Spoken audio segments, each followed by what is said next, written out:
Futurecast. To me, I would compare it most to a symphony when you're actually running the countdown and you have all of your disciplines. Everybody has the role, and I always say there's not one more person more important than the other person in that room. And no one should feel more important than anyone else. We just all have different functions and different perspectives and responsibilities.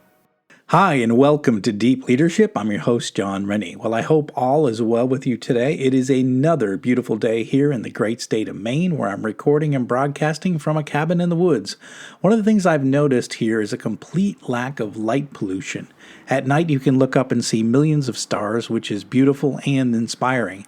If you hadn't had a chance to get away from the city and look up in the night sky in a while, I highly recommend it. I'll share more updates on future episodes. As a reminder, Deep Leadership is brought to you this month by our sponsors, Ignite Management Services and Liberty Strength.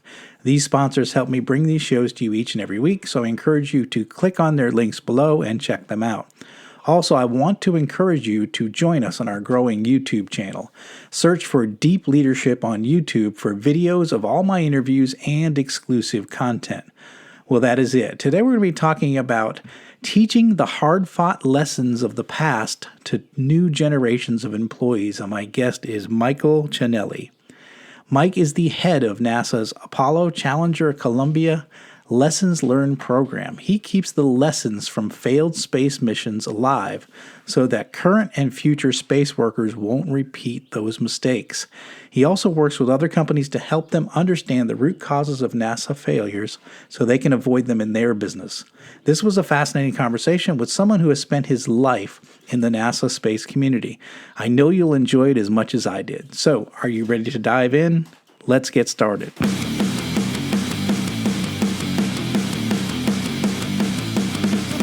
Welcome to Deep Leadership. Leadership is a people business. That's the philosophy of your podcast host, John Rennie. As a former Cold War submarine officer who spent 20 plus years leading businesses in corporate America before starting his own manufacturing business, he knows that leadership matters. Are you ready for some real-world actionable advice from John as well as his expert guests? I'm ready. I'm ready. The show starts right now. Welcome to the Deep Leadership Podcast. Today I'm joined by Michael Ciannilli. Mike leads NASA's Apollo Challenger Columbia Lessons Learned program, directing and developing a wide array of activities to share the agency's lessons learned to help powerfully influence NASA's mission success. Previously, Mike served as the NASA test director for the Space Shuttle Program, where he led the entire launch team through Space Shuttle launch countdown activities and was responsible for the processing oversight of the Space Shuttle orbiters and ground support systems.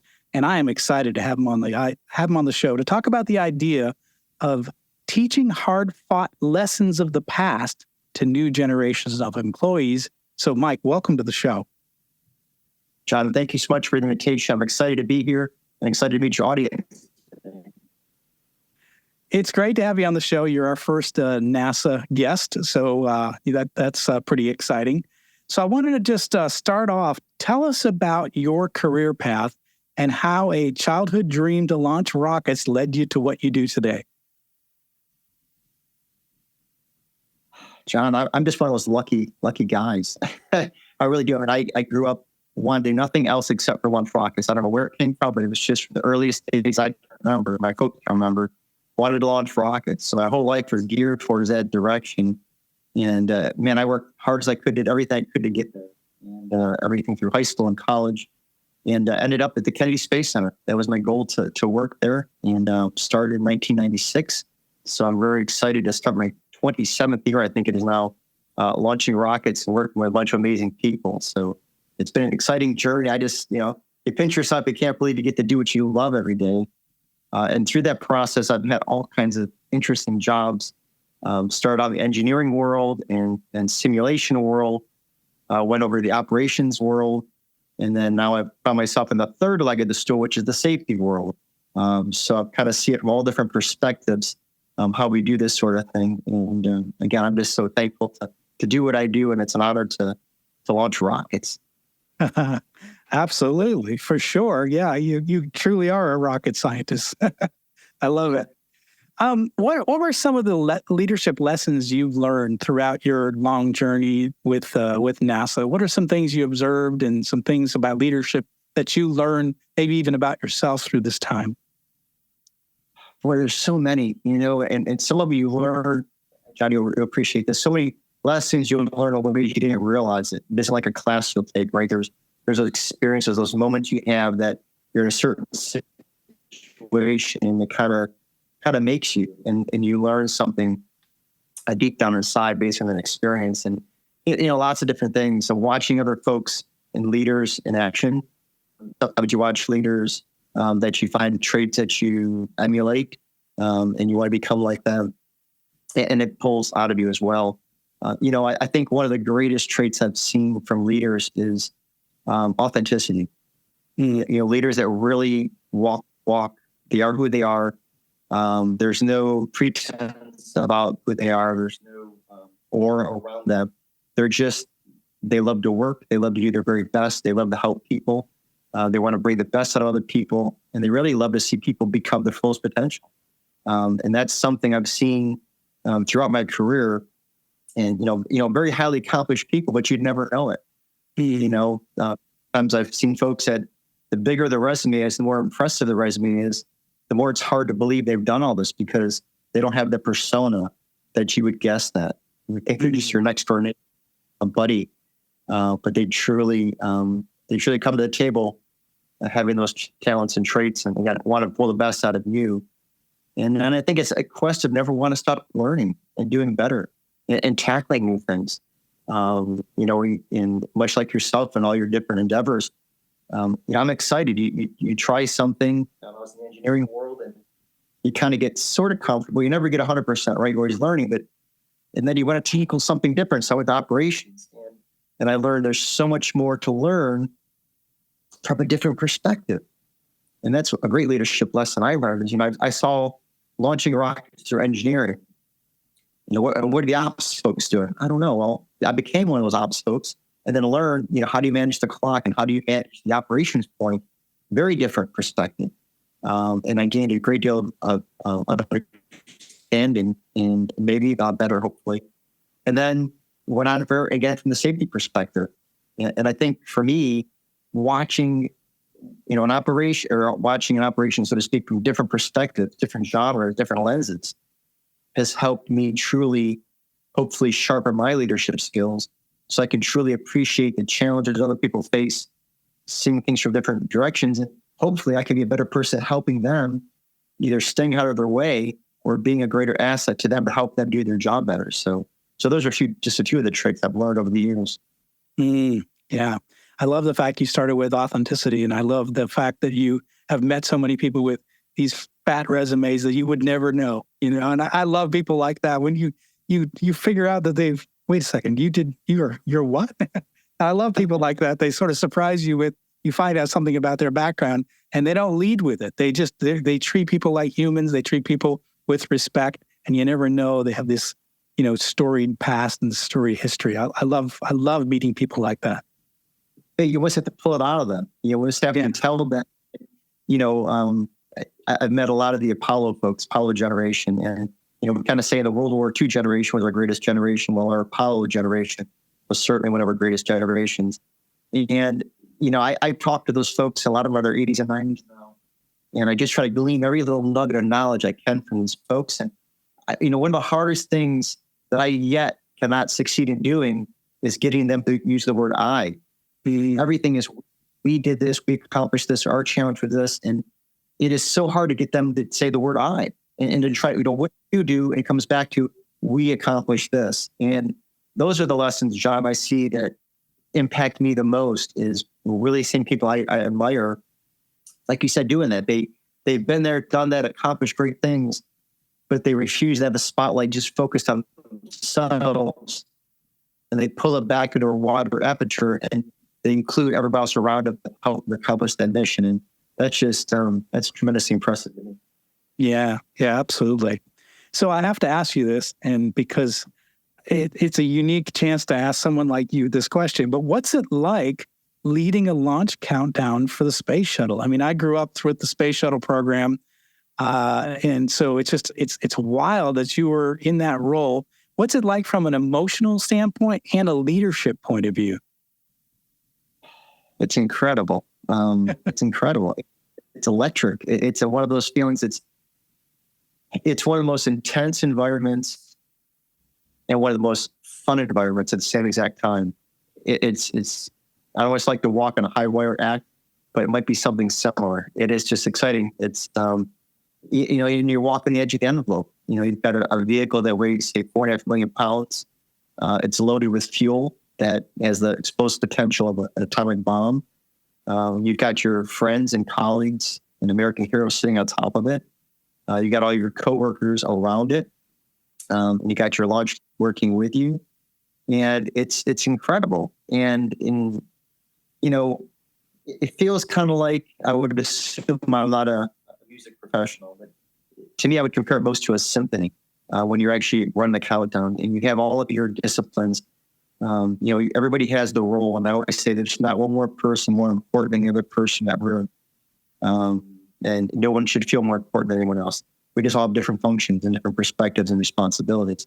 But like an orchestra would have the woodwinds, and you have all different sections, of your orchestra. We have the same thing. We have different disciplines, different systems, different perspectives.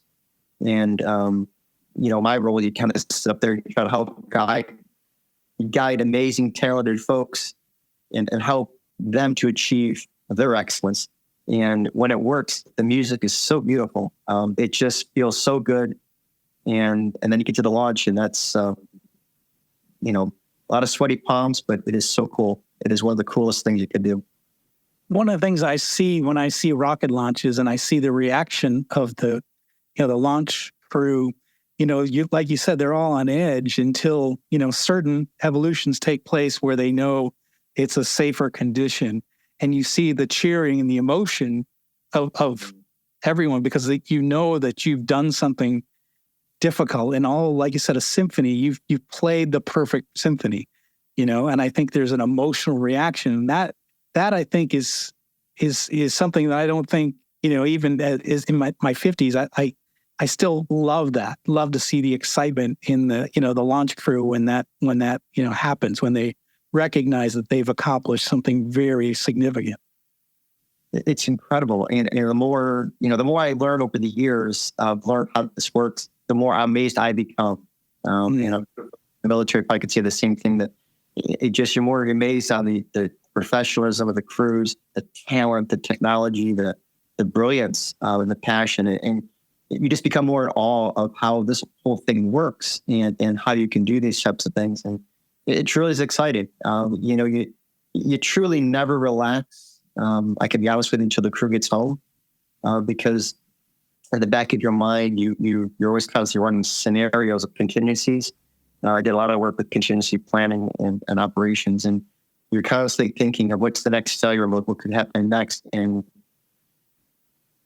so I can tell you this, as a kid and a younger person, I was much more relaxed during launches. You'd watch it and you would applaud and you would just cheer and be excited.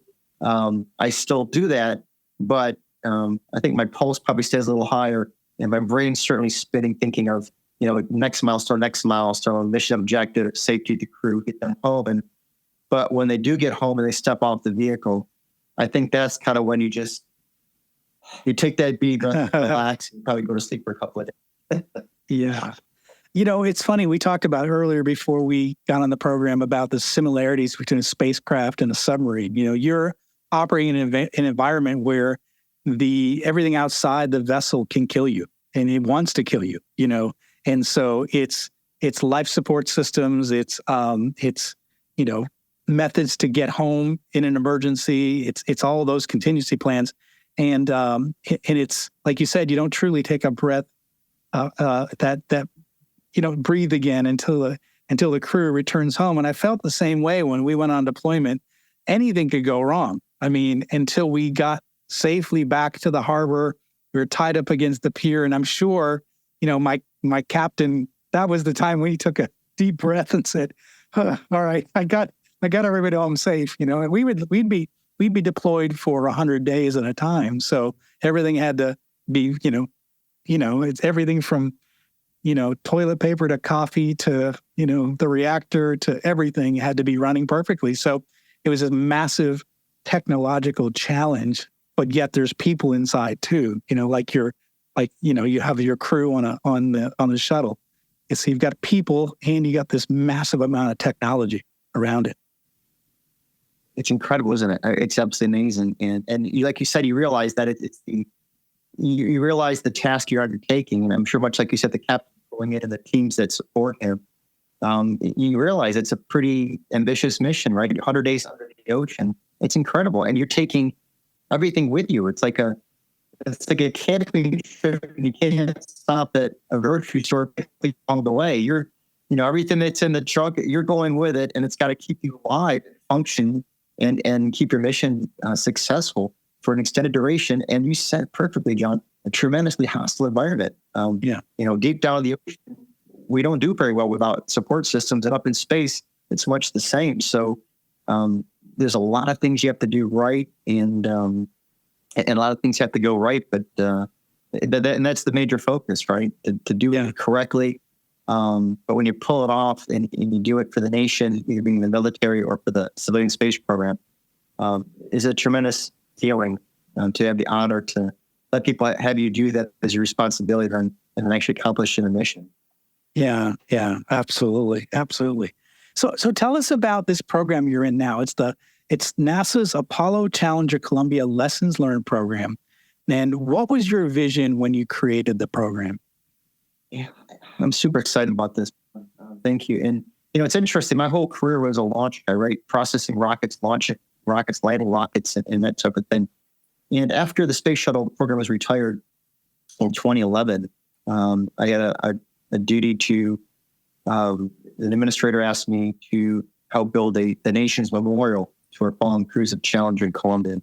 So we built a national memorial called Forever to Remember. And after going through that process, working with families and going through the whole process, it came to me organically over time of that, we're memorializing, we're remembering, but I was wondering, are we truly reflecting upon the lessons, why these things happen beyond the technical cause, but deep down, what were the really true causes of this? And are we effectively sharing them as best we can? So that's where this program came forward. And really the mission and the objective of it is to really, again, I say looking through the lens of history to focus on the future and to look at these events accurately, honestly. It's not easy. It's very hard. It's very difficult to look back at times that you've lost friends and colleagues and heroes, mistakes that you made. But I think through that reflection and being very honest and transparent and forward, hey, here's how we made our missteps. And it's not easy to do that, but I think it's unbelievably important, in a responsibility to do that so we can share those with others. Hopefully others, through hearing of our stories, can perhaps look at what they're doing today and say, boy, that meeting sounds similar. I just had a meeting yesterday. Boy, it sounds similar to Apollo or sounds similar to Challenger, Columbia. And here's what NASA did right, or maybe NASA could have done better. And let me learn from that. Maybe we can change course and change the outcome to a much more positive one. So that's the purpose of it. That's what fuels my passion for it. And, if we can help share these difficult stories, and if they can help people around America and our allies around the world, that's just one of the greatest feelings. So that's what I've been doing as of late. We'll be right back after a quick word from our sponsors. Leadership skills are like any other skills. You need to practice them to get better at them. Best-selling leadership author John S. Rennie knows this. That's why he's written a new book called You Have the Watch. It's a guided journal for leaders designed to take you through an entire year of leadership training. By the end of the year, you will master 50 of the most important leadership skills. If you want to have a greater impact on the results and people in your organization, go to youhavethewatch.com and pick up your copy today. This episode is brought to you by Ignite Management Services. Ignite is led by Mike Watson, who you might remember from episode 137. Mike and his team believe that everything starts with leadership. Whether it's strategy execution or cultural transformation, it's the role of the leader to create the conditions for their people to succeed. The team at Ignite can help you develop critical habits to enhance your leadership capability and transform your business. Ignite Management is now offering the Resilient Leadership Assessment Tool. This is an online questionnaire designed to assess and guide leadership development, coaching, and team building. It provides leaders an opportunity to gain insights into their leadership strengths and development needs. After taking this assessment, you will receive a custom, detailed report that provides practical and actionable recommendations to enhance your effectiveness. I have taken this assessment myself and found it to be extremely valuable in helping me make changes to my leadership approach. Right now, Ignite is offering 15% off the price of this tool to the deep leadership audience. Go to ignitemanagement.ca and enter the code START15 at checkout to get started today. This episode is brought to you by Jeremy Clevenger at Liberty Strength. As a high-performing leader, you know that leadership isn't about telling people what to do, it's about leading by example. And for most people, the one area that they are lacking when it comes to leading by example is their health and fitness. By improving your health and fitness, every other area of your life improves. Your energy skyrockets, your sleep improves, your confidence increases, and more. But how can you get and stay fit as a busy leader? Well, you do what you've always done. You hire the best people for the job. Don't struggle on your own. Put Liberty Strength in your corner. Jeremy and his team will work with you to take your physique, mindset, nutritional habits, and more to the next level with his step-by-step, all-inclusive coaching program. I've worked with Liberty Strength for the past 2 years, and I'm in the best shape of my life, and I'm still hitting strength personal records at 56 years old. If you want to step up your game, reach out to Jeremy at libertystrengthtx.com to find out more and get your initial consultation scheduled with him today. Because a lot of times you're having younger employees coming into NASA and they may not have the institutional memory of the events that happen. Like even yourself, you don't have the institutional memory of the Apollo challenges, right? But that's why I think it's important to bring out those lessons and make sure that they're alive for the newer people coming on board that don't have that institutional memory that like the older employees have, is to make sure those lessons are not lost on the new employees.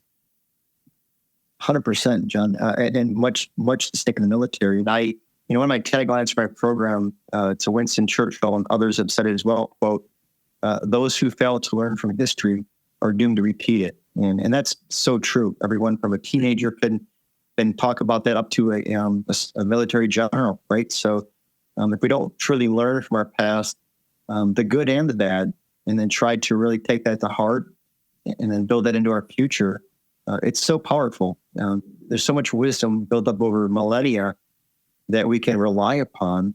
And in the military world, there's so many right military interventions and actions and generals and great people, and you can draw upon that in our experience too. And that's what we're trying to do is now is, capture all this knowledge, protect it, and share it.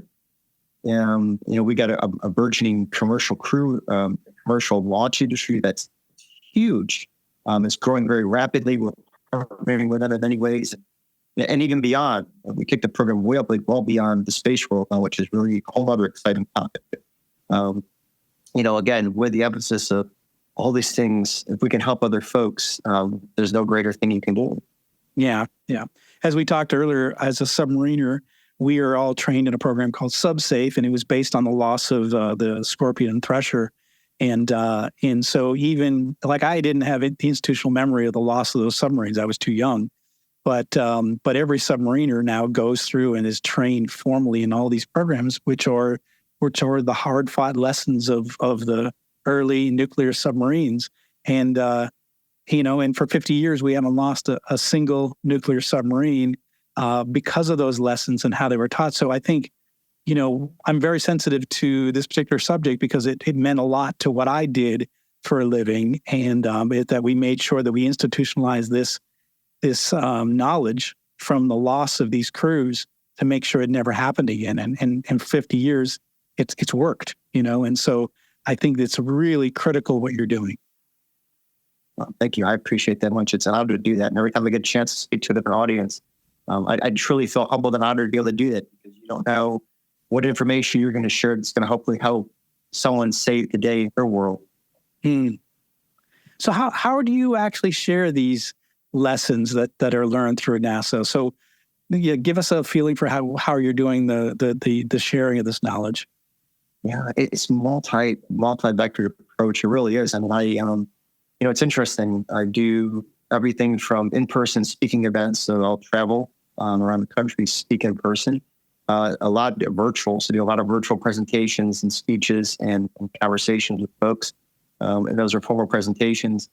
Sometimes I'll actually go into staff meetings. People invite me and say, can you get the conversation started at our everything from a small branch meeting to a corporate boardroom. I've done it all, from CEO level all the way down, and try to get the conversation started and get them talking openly, honestly. Worked with film documentary companies, television programs, podcasts, which is really tremendously like yours today, John. And I appreciate that so much. The podcast environment is huge, and print books. We have a few book authors we've worked with.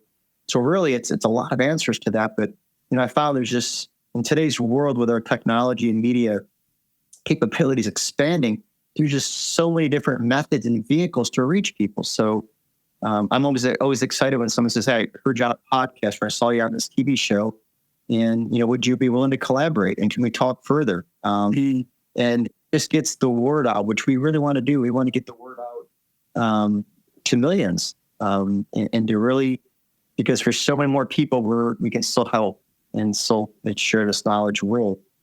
The really cool part about this program too, if I can add, is the translatability with it. Yeah. I talk about spacecraft and rockets, but I always say it could be, rockets or race cars or spaceships and skateboards. It doesn't make a difference. After the first, 30 seconds, a couple of minutes of the conversation, I'll be talking to folks in all different industries: oil and gas, medical, financial, banking, and all of a sudden the heads start nodding. Yeah. And I love it because we're all connected. We all do very similar things. The military, John, your background and also at manufacturing, what you do. We have so many more similarities than differences. Yeah. Maybe we launch and manufacture rockets, but you manufacture critical parts for your people. And so once we kind of, get past some of the little differences, you find that there's this huge volume of connectedness and things we can share and help each other. So really, there's not one sector of the economy that I have not found out we haven't had a great connection with yet. Across the U.S., and I work with sports teams, professional and collegiate sports teams and everything. It's gone the gamut, I can tell you. Now we're also working with our international partners. So again, I'm always excited to just find those connections between, you wouldn't think it's inherently, right? When NASA's talking to who, but honestly, there's a role and a connection between all of us. Yeah, that's great. That's fantastic. I had no idea this existed till we hooked up and I heard about what you did. I think it's amazing, and I think it's really powerful because I think it really is helpful. And it's the idea of learning the lessons of the past to make sure. And even, it's funny because we as organizations, like the submarine force, they learned from lessons of their past and they fixed it going forward. But wouldn't it be better if we learned lessons from other people who had failures and implemented those changes before they ever happened in our organizations? We don't need to experience those disasters to be able to learn the lessons from other industries that have had those problems. Well, you perfectly said it, John. I mean, when you look back at our space program, right? We look, and now that with the Soviet Union falling, right, where there's more information flow, we've learned so many things that they dealt with back even in the 60s. That would have been tremendously helpful for us to know. Things that we dealt with, probably for them to know.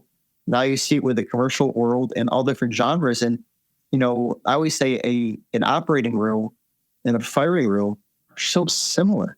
And you wouldn't actually think that, but it's unbelievably close, the connection between how the operation of a medical team in a very high pressure environment works with a launch team.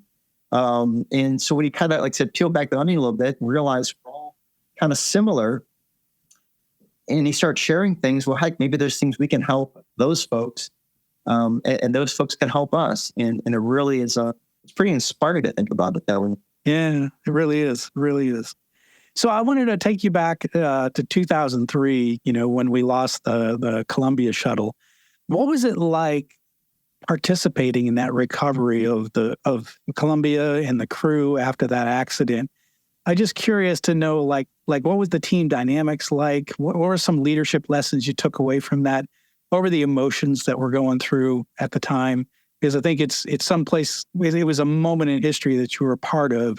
And I think it's just curious to know what it was like to be part of that. Well, yeah, it was hard. It's interesting. We, this year actually is our 20th year from the loss of Columbia. And I actually just returned back from up north. I was speaking at a series of workshops for the 20th anniversary of Columbia and talking the lessons learned. So our focus is certainly focused on Columbia recently. It was a very surreal time. And perhaps, when I've talked to some folks that have military backgrounds, of course, we weren't in the combat situation. But I think in talking to them, John, there seemed to be a lot of similarities on what we did. We had the launch of Columbia. I worked on Columbia. I spent so many hours, almost lived on board Columbia, working on Columbia for so many years. And I was on the launch team for STS-107, the last mission. And then, we lost our crew. We lost Columbia. And very shortly thereafter, I found myself in the middle of Texas and being asked to lead a helicopter team and search and recovery of Columbia and the crew. It was a surreal environment. It was very difficult because part of you is the engineer, and you're trying to understand technically, left brain, what's going on and how things happen, right? Then you got the right brain, and you realize what you're doing. You're bringing the spaceship you love home in parts, and you're helping recover the crew, right? So you're doing a lot of very difficult things, and you're realizing the loss. So there's a lot of emotion surrounding it. You're trying to focus on your mission, because your mission is to get all of Columbia home, because you want to find what went wrong. You want to fix it. And you want to make sure it never happens again. So you're unbelievably committed to doing that. Columbia needs to go home, so you're not going to stop until every piece of Columbia is back home. So again, you're mission driven, but then you're surrounded by all that emotional content around it, and you're surrounded by amazing people. And we had, this was the largest ground search in American history, so we had 25,000 people come together. Oh wow! Yeah, and most of those weren't NASA. We had federal, state, local, county officials, towns officials, and so many citizens that would come forward and help. So you had this massive effort to go do something that's never been done before, and on the largest scale ever. And you're trying to navigate through the emotions, through the technical, and you find yourself in a very surreal environment. And it's something that I feel so honored to have been able to be a part of, this amazing team to go do this. I never want to do it again. I'm impassioned to make sure everybody is as safe as they can, so nobody ever has to do it again. I don't want anybody to experience what we did. But I'm just so thankful for the amazing people, and a lot of folks from military, others, John, and just everyday Americans that came out. And I could tell you stories, I'd start tearing up, because it shows the true essence of what the American people are all about. When the chips are down, what they do and how they rise up to help. And it was just absolutely inspiring to meet so many of these. Again, and some of these were high-ranking officials, and some of them were just folks living their life, 20 miles from the nearest small town. But nonetheless, they were all equally impressive, and we can't thank them enough for what they did for us. And I understand Columbia is in Florida now, so you have all the pieces, all the recovery, and it's maintained as part of this legacy to remember and also to learn, right? Is that correct? Right. So we have two parts of it. We have the nation's memorial, which everyone's welcome to come see at the Kennedy Space Center Visitor Complex. That's called Forever Remember. There's a piece of Columbia on display, and there's also a piece of Challenger, the only place in the world you can come and see personal artifacts from each of the crew members from both flights, the vehicles themselves, and learn the history of what happened. And then behind the gates, Kennedy Space Center oversees something called Columbia Room, and we actually have all nearly 86,000 pieces that came back of Columbia.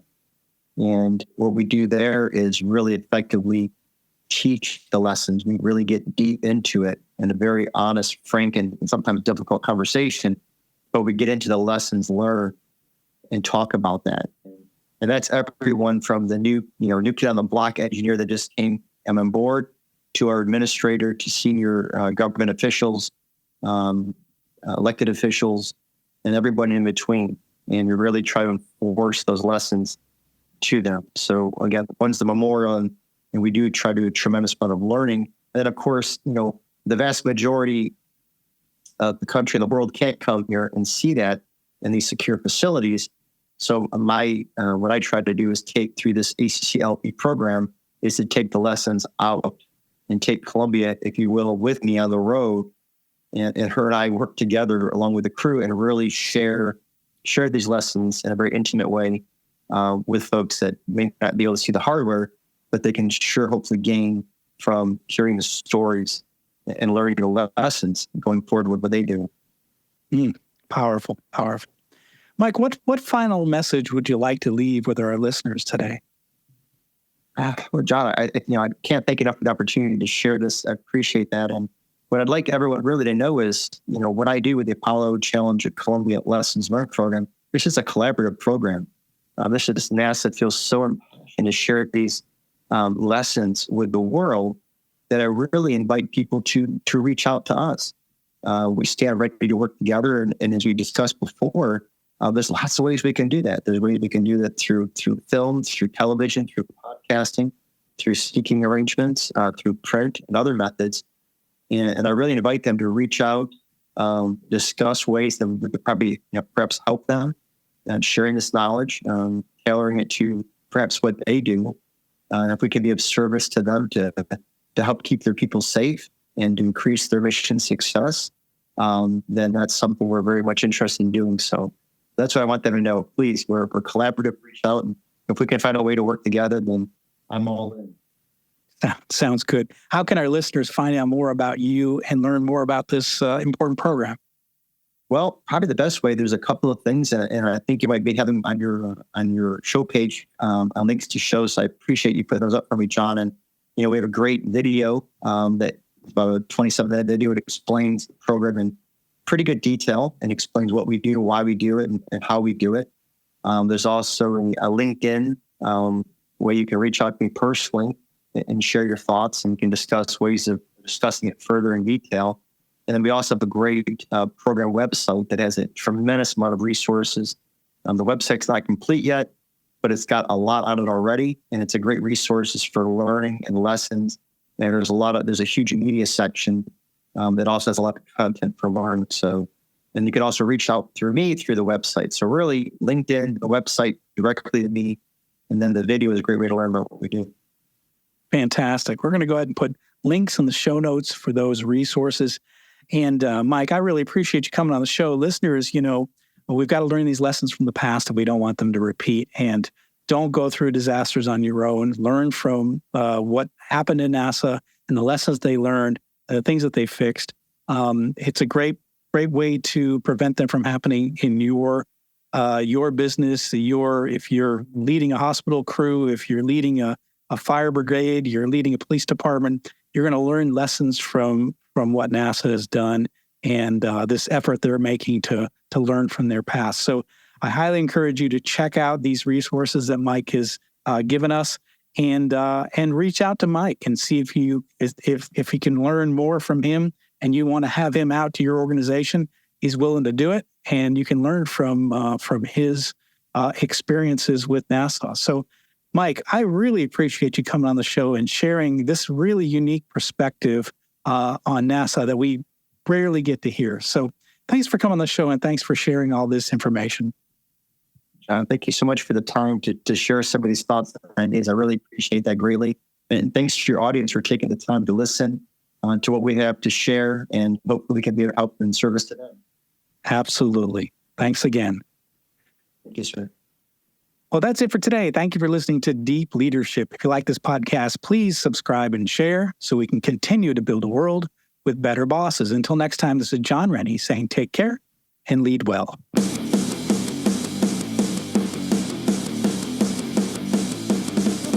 Thank you for listening to Deep Leadership. Thank you. Thank you. Thank you, thank you, thank you for all you do. We hope you enjoyed today's episode. For more information and updates, please visit our website at www.deepleadershippodcast.com or johnsrennie.com. Until next time, take care.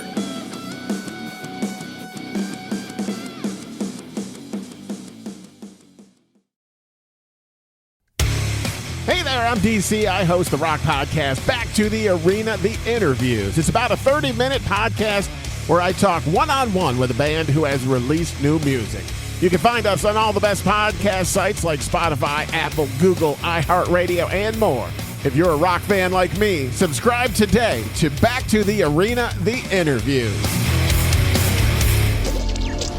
Electricast.